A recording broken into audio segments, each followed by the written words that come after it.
This is Chapter 11, Ceric, the Glass Wizard. After the hunting trip, Impede did not orchestrate another trip outside of Sassari. 3 months passed by without any incident, and despite Melina's protestation, Impede did eventually search for the hunter. His body had apparently turned up in the forest 2 days after the party had left, and she regretted not finding out who was after Melina's life. However, she had a good idea who might be the culprit. While Imperia was consuming resources in her mindless pursuit, she failed to notice the arrival of a shadowy figure. At first she thought that this strange figure was just a temporary thing, and after 2 weeks Imperia was starting to become acutely aware of his unwelcome presence. It wasn't too uncommon for the Sassari courtesans to cater to traveling magic users. Most concealed the fact that they had any magical powers, and what they all had in common was their evasive attitude towards their past and what they did for a living. As for the unwelcome guest, he was proud of being a magic user. He wore his ocean blue robes with pride, with all of his magical accoutrements in plain sight. Within the magic user community, he was known as Ceric, the Glass Wizard. This was more of a derogatory title, since all of the items he enchanted broke really easily.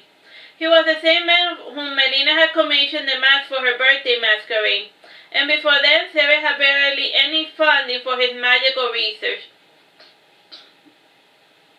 When Impedia could tolerate his presence no longer, she called him to her office, and Ceric was expecting this call for quite some time, and he gingerly sat before Impedia with his legs crossed, like a dainty lady.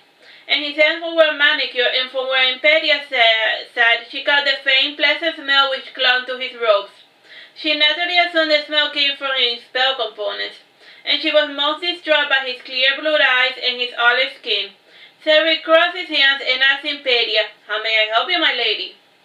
"How have you been enjoying your stay in the Dane's pavilion? Is everything to your liking, your eminence?" asked Impedia casually.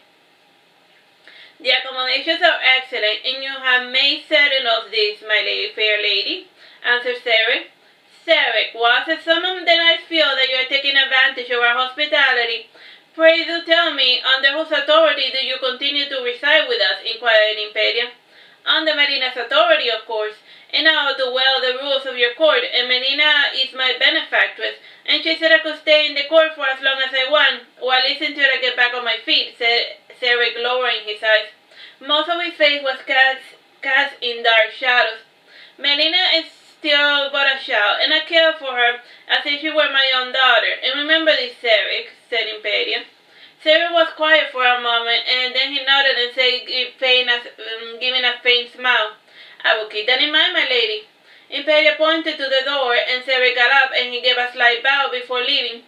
When he closed the door behind him, he gave a sigh of relief. He fanned the top of his robes to get some of the air to circulate into his body. He had been sweating from head to toe. The knights who had brought him to Impedia started chuckling. Ceric narrowed his eye, and he stoically walked away, and he wandered through the labyrinth of Impedia's palace, and he eventually found himself in the gardens. From there he went to search for Melina. Melina was gone doing a bit of gardening by the lake, and she was collecting flowers for a bouquet. Without looking at him, Melina asked, "How did it go?"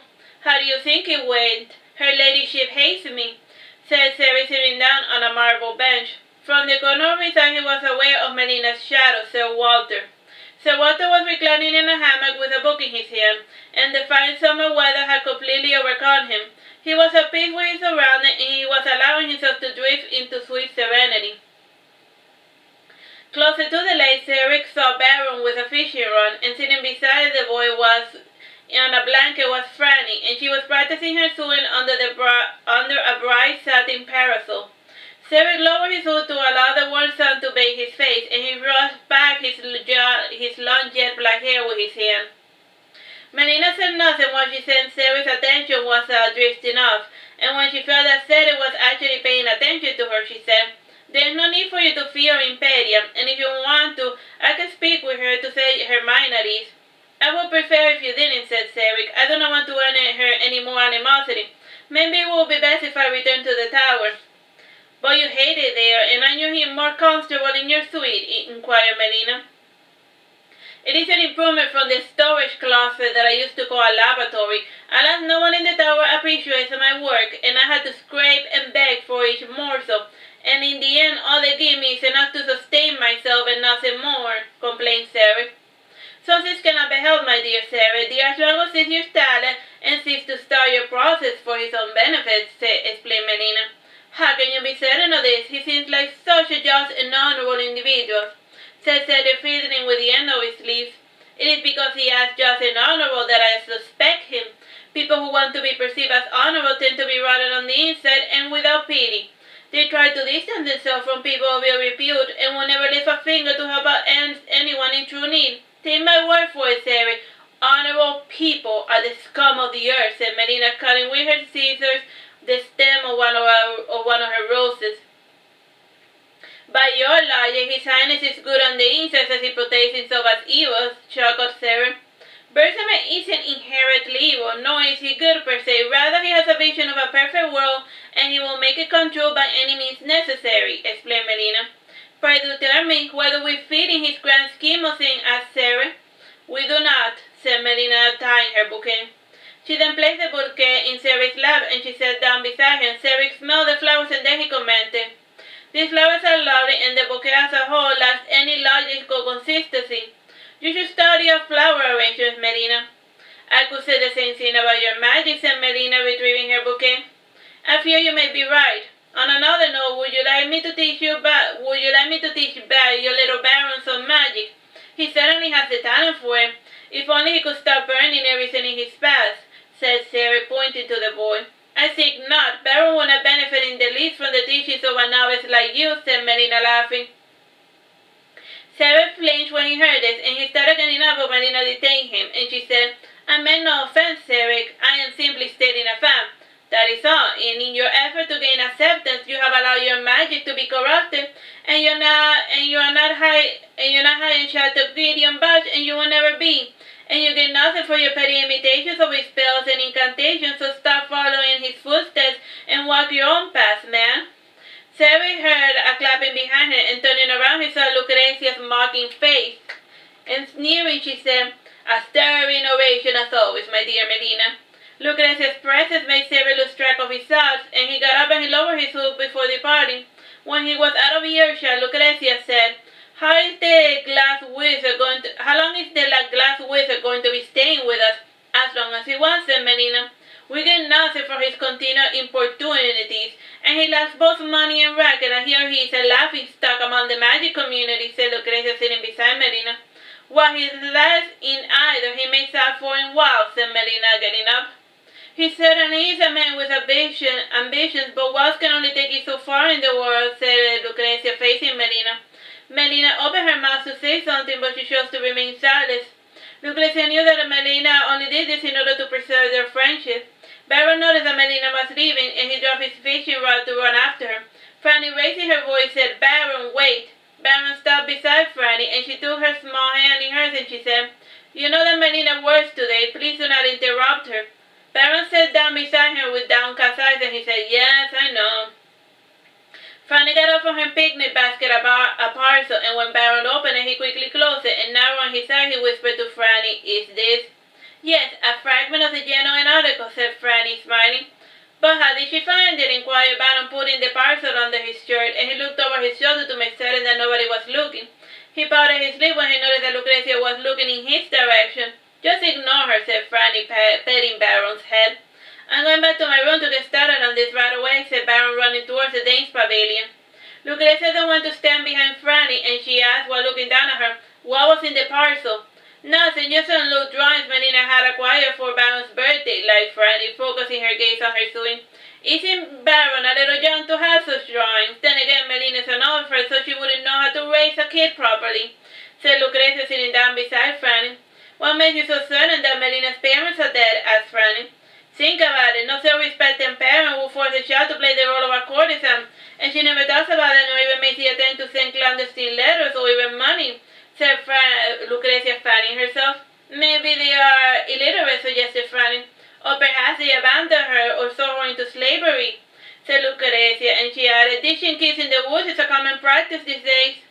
While Franny and Lucrezia continued to debate about Melina's birth parent, Melina had arrived to Ceric's room. Ceric was in the middle of packing his things, and Melina placed her bizarre bouquet in a basin in Ceric's room, and turning around she said, "Leaving so soon?" "They are right. I have overstayed my welcome, and I will return to the tower in the morning," said Ceric, putting away his ink set. "You will learn nothing if you go back there. The teachers are lazy, and they have mages guard their secrets greedily. It is not possible for young upstarts to usurp their place of power," said Melina, closing the door behind her. "Then what am I supposed to do? Just sit here doing nothing?" "Nothing won't change if I continue here," said Ceric, sitting down on the bed to cover his face with his hand. Melina took his hands and squeezed them firmly to show her support, and with the other she stroked his back as if she was soothing a sobbing child, and then she said, "There is one thing you can do. Just grow stronger."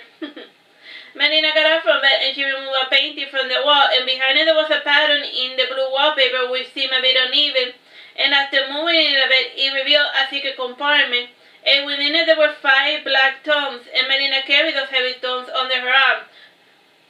And she dropped them beside Ceric, and smiling she said, "These are copies of my father's old enchanting grimoires.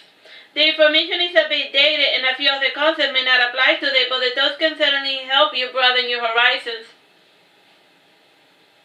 Ceric took out a handkerchief and he wiped his face, and frowning he said, "How long were you planning to keep on watching me squirm?" "As long as it would take for you to get serious about your education. I won't force you to study, and you must take the initiative on your own," said Melina, putting back the painting on its place. Ceric took the first stone with great difficulty. It seemed to him that it weighed 10 pounds. He found it amusing how Melina had managed to carry all of those 5 great books despite having such a delicate-looking body. The cover was black leather-bound, and it had some decorative engravings around its border. Ceric assumed that the engravings were magical words of some sort, and he dismissed his assertion when he opened the cover. And in plain common, the book said, "Enchanting for Beginner." Melina sat down beside him and said, "He did not write the title." Ceric kept flipping the pages, and he noticed that more and more of the book was written in common, and Melina explained, "Father brought the book in English because it was the dominant language at the time, and there were some magics of reading phonetically in English as well. And at the end of the book you will find the magical alphabet you know and love, along with all of the thesaurus of the most commonly used words in incantations." Ceric did flip at the end, and indeed he saw the words of magic, and after looking through the book over the top, he asked, "Why does this book employ so simple language? Even a 5-year-old will have an easy time reading this book." "Well, my father was never the type of man to give lessons, and at the time he wrote this series, he took care to make it so simple to follow that he would never have to give classes," said Melina, smiling. "I say thank you for the goodbye present, Melina, and I will make certain to return the favor," said Ceric, opening his travel coffers to stash away the books. "That wasn't a going-away present. Rather, I insist that you stay in the days, Familiar, to practice your magic," said Melina. "But her ladyship will never allow it," said Ceric, trembling. "Let me worry about Impede. More importantly, these stones are not to enter the tower," said Melina, looking straight at Cedric's blue eyes. Cedric hesitated a moment, and then he nodded, and he said, "I understand these books must not fall into the wrong hands." Melina said nothing, and she let Cedric alone as he unpacked, and while walking towards her room, she saw Lucrezia waiting for her in the hallway, and she said, "Is your pet wizard going to stay?" "Yes," said Melina. "I see what you're doing, and those others are not onto you, but I am not your little game," said Lucrezia, pointing at her. "Whatever do you mean?" said Melina, giving a sardonic smile. "First the 2 knights, and now your 2 mages, and the peon you call a maidservant," said Lucrezia, counting. "Don't you have anything better to do than imagine false conspiracies, Lucrezia?" said Melina, looking at her friend. "Not really," said Lucrezia, yawning, and she did this in part to avoid looking at Melina's bizarre, cyan-colored eyes. "If you are done, then I will return to my room," said Melina, touching the handle of her door, and she purposely stopped midway, and she said that Lucrezia wanted to say something. "Ah, yes, I did have something," said Lucrezia, and she handed Melina a letter. Melina looked at the envelope over the top, and recognizing the handwriting, she quickly tore the letter into many tiny pieces, and she handed the crumbled remains to Lucrezia. "See that my secret admirer gets this response." "Certainly," said Lucrezia, smiling. "Time, bro?" 9 minutes. Alright, well, we finished the chapter. Bye-bye and God bless.